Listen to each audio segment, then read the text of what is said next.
నమస్కారం అందరికీ. వర్షాకాలం స్టార్ట్ అయింది. జూన్ నెల.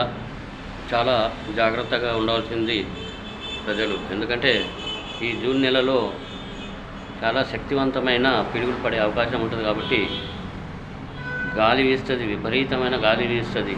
ముఖ్యంగా రైతులు చేనులో ఉంటారు కాబట్టి ఏదో నాగలు దున్నుకుంటూ చేనులో ఏదైనా కసు ఏరుకుంటూ ఎక్కడైనా గండు పడితే మూసుకుంటూ ఉంటారు కదా. వీళ్ళు ఏం చేస్తారంటే ఇమీడియట్లీ గాలివాన ఎప్పుడైతే ఈదురుగాలులు వాన సురతులు మెరుసుడు సురతులు అప్పుడు ఏం చేస్తారంటే తడవనట్టు చెట్టు కింద పోతారు. నేను తడవద్దనే ఉద్దేశంతో చెట్టు కింద పోతారు, కానీ అక్కడే ప్రమాదం ఉంటుంది. ప్రమాదం ఎలా సంభవిస్తుందంటే చెట్టు అనేది గాలిని పీలుస్తుంది. గాలిని పీల్చినప్పుడు ఆ మేఘాలు అనేటివి ఆ చెట్టు వైపుగా పయనిస్తుంటాయి.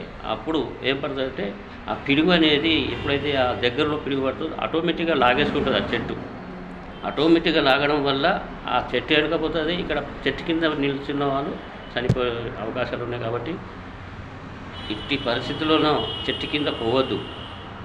ఎక్కడైనా దగ్గరలో ఏదైనా పాత ఇల్లు ఉన్నా లేకుంటే ఏదైనా ఇల్లు ఉన్నా అక్కడికి వెళ్ళాలి. లేకుంటే వర్షంలో తడిసినా పర్వాలేదు, కానీ చెట్టు ఆకర్షిస్తుంది. దేనికి? పిడుగు ఆకర్షిస్తుంది. కాబట్టి చెట్టు కింద ఎట్టి పరిస్థితుల్లో నిలబడద్దు.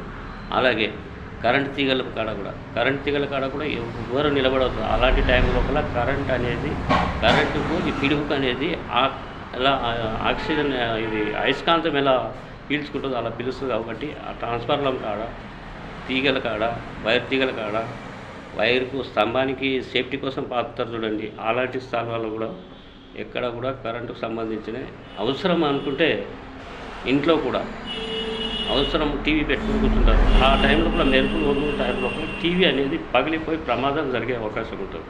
కాబట్టి టీవీలు బంద్ చేయాలి, ఫ్రిడ్జ్లు బంద్ చేయాలి. వాష్ మిషన్ నడుస్తుంటే అలాంటి టైంలో వాష్ మిషన్ పెట్టద్దు.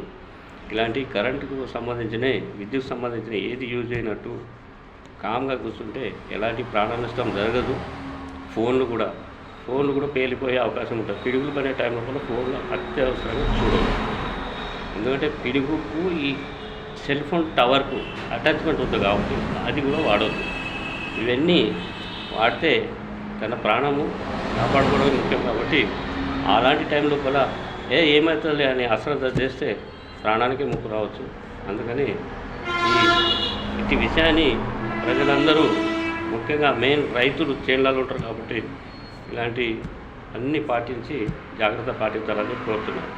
జై హింద్, జై భారత్. ఇట్లు మీ డాక్టర్ పిఎం పాటిల్.